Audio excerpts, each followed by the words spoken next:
Welcome back to the channel, everybody. Today we have more Madden 19 news to talk about, and this is branching off of what I started talking about over the weekend when I mentioned that we're going to have new specialization positions on the depth chart this year. There are more additions here in the Ultimate Team Deep Dive, so we're going through that today. And later this week, we're supposed to get more news about gameplay, so hopefully in a few days we have even more to talk about.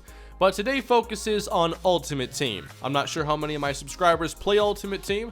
I played a bit of it this year, probably more than I have in a very long time.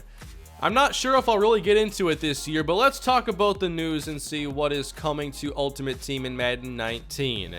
There are 3 different sections in the blog, and the first one talks about player upgrading, which we saw a little bit of last year with the power-up players, which I wasn't a big fan of because it just took so much work and so much coins to buy cards or to open packs and add cards to those sets. I really wasn't into them. There's that, there's solo battles, and squads challenge. So let's get into the player upgrades part. I will link the article below, but I plan to mostly summarize the information in here. So in Madden 18, you had the ability to upgrade players through the power-up sets. And that required you to go and get like team tokens and have other versions of that same player so you could upgrade by like a handful of overall levels.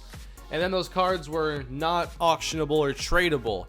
That whole process made me never really pay attention to these when I was playing Ultimate Team for the first few months of Madden 18's life cycle. So what they've done, partially, they said they've listened to a lot of feedback.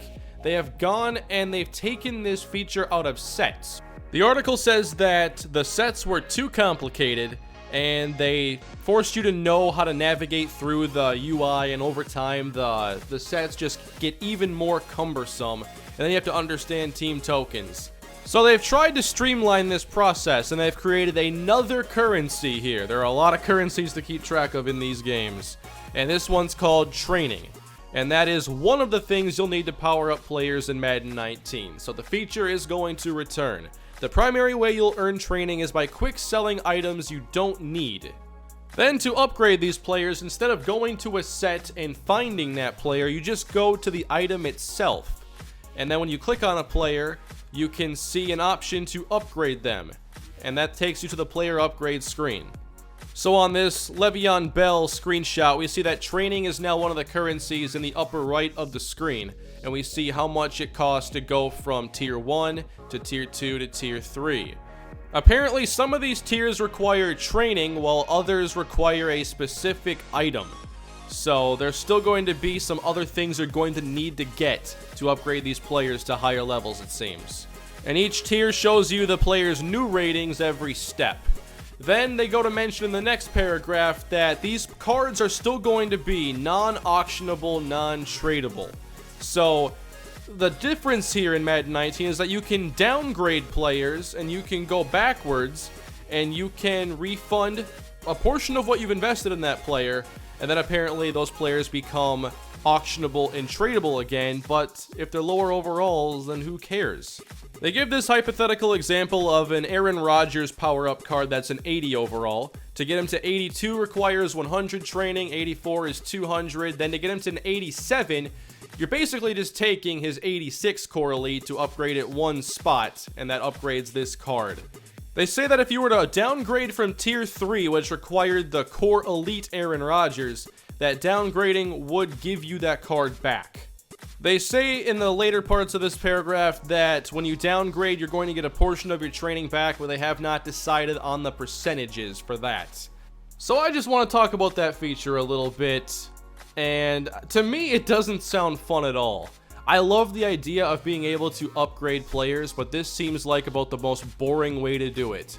I would much rather have a more fun solution that would be you get a card that has different objectives that take time and skill, maybe, to acquire, which could be like rushing for 2,500 yards with that player and then he goes up an overall point, or getting 20 touchdowns.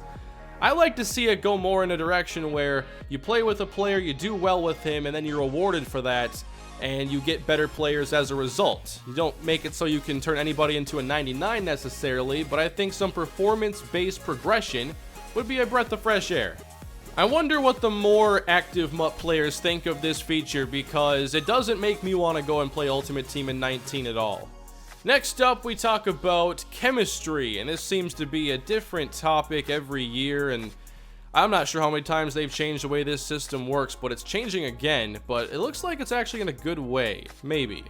Of course, when players come out, they all have chemistries attached to them, and sometimes that chemistry doesn't fit what your team is trying to do. So, they say in MUT 19, almost no players will come with chemistry outside of team chemistry already equipped. But when you click on a player and choose to upgrade him to a tier 1, you unlock his scheme chemistry slot, and from there, you can see the bank filled with available scheme chemistry options. You get to choose which one to equip. So you can remove or change those chemistries as you please.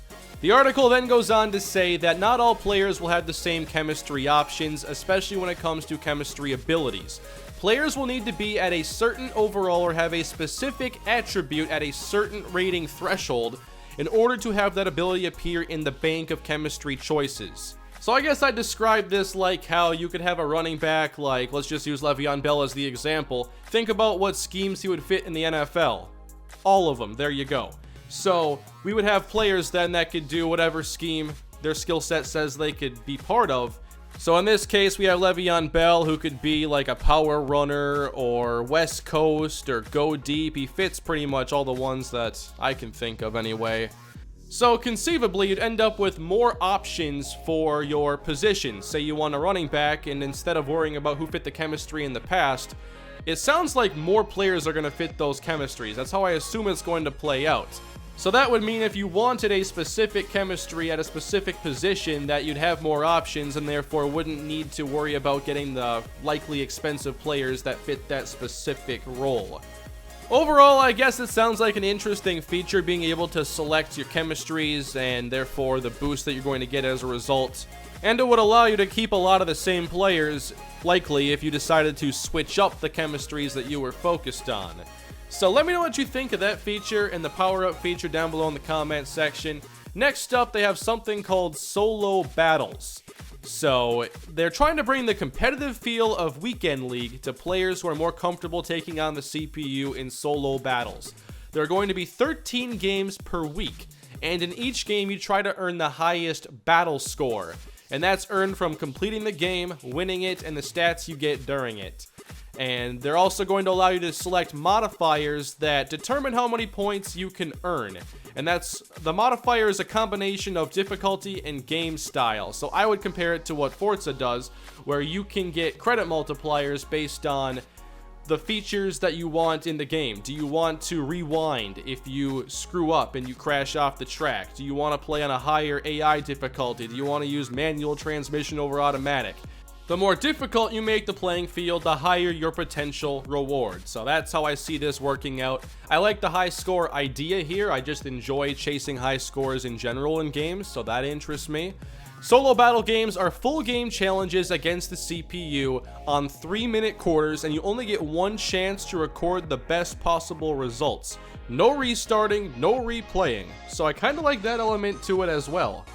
You're just trying to earn the most battle points as possible, and the reward structure, they say, looks fairly similar to Weekend League. There are 14 different reward tiers, which include players who are in the top 100. They don't have details yet for launch, but they want to share them closer to that date. They also mention that these solo battles played against the CPU will be comprised of real-life Ultimate Teams. If you are participating in MUT, you are potentially eligible to have your team chosen and represented in solo battles. You get 13 games every week here in solo battles, and one of them includes a featured opponent, which is up for the entire week. And that featured opponent game will have an increased amount of battle points you can earn. So on Mondays, they're going to start the new solo battle week with the featured opponent game in the first 4 games. Wednesday, the next 4 become available, and Friday, the last 4. To me, it sounds like a more interesting way to handle solo challenges. This doesn't say it replaces solo challenges or anything, but it's a new weekly solo deal. It kind of sounds cool, but I wonder, like, how exclusive are these rewards going to be? And if you're just like an average player, what can you expect to get? Up next, they have Squads Challenges, and they've added the ability to play MUT Squads games against the CPU. So you and 2 friends can take on challenges. There's going to be a mix of different difficulties, play styles, and weather. They're going to have weekly challenges and want to continuously update that throughout the year. They're going to have a few new Squads challenges each week. You can replay them over for a consistent coin reward. And there will be a sizable first win reward as well, and an extra incentive to beat each of those challenges at least once every week. So those are the more feature-related changes in Ultimate Team this year. Overall, I'm not too excited about them, but I'm also not a regular Ultimate Team player. So I'd like to know what any of you regular players are. Think of those changes. Does that make you more excited for the game, or does it not really change things? Does it disappoint you potentially? So next, it talks about the feature that I made an entire video talking about over the weekend, which is that we're going to have specialized positions now on the depth chart. To me, this has been long overdue because teams use more than just their starters, and they have been doing this for a long time. So now on the depth chart, you're going to have a rush right and rush left defensive end, rush defensive tackle, slot corner, slot receiver, sub linebacker, and power halfback. And there's going to be a deep dive, it sounds like, in a future blog at a higher level to talk about what these are going to do. But these positions were created so the gameplay could tag formations with these new positions, and they will automatically come into the game. So they say that instead of manually subbing a player into defensive tackle in your nickel package, they're going to have your rush defensive tackle automatically be in there every time you select a nickel defense. So that's a great feature. If you want to hear more about my thoughts on it, I have a whole video for it on the channel. I think it's a great addition to the overall game. One more thing they've done is they've reduced some of the unnecessary depth at certain positions in the MUT lineup screen. So you no longer need to have like 3 offensive linemen per position or 5 kick returners. They have taken off a lot of the excess, and what they've done is taken all the remaining positions left, and they're all going to count toward chemistry now. So 25 slots on offense, 25 slots on defense. As long as you're playing that player at their natural position, they're going to contribute to your team chemistry even if they don't play. So they also mentioned that that means that the tiers of chemistry will take more players to activate. I don't personally like the sound of this because my whole take on Ultimate Team is that it takes a significant amount of time and or money to get your experience the way you want it in this mode. And to say that now all these positions are going to contribute to chemistries, which means that if someone else is doing it, if the competition is doing it, then you got to do it too to keep up, which means you got to go out and make sure you have 5 receivers that contribute chemistry. And now it's going to take longer to get these chemistries, and you'll spend more time filling out your rosters and getting players at that chemistry, or upgrading them so you can unlock that chemistry, and then adding in that upgrade, which that whole system, I have no clue how it's going to work with training and just the overall upgrading. So to me, it sounds like just another thing that's going to increase the amount of time it takes for you to get where you want to be in the mode. I wonder how it'll play out, because that to me just sounds like it's making things even more time consuming. So that'll about end this one. That is the Ultimate Team deep dive, and we'll have gameplay to talk about later this week. What do you think of these changes? If you're an Ultimate Team player, do you think these changes are good? Do they move in the right direction at least? For me, I'm not really sure if I'll get into Ultimate Team this year, and these features didn't convince me that I should.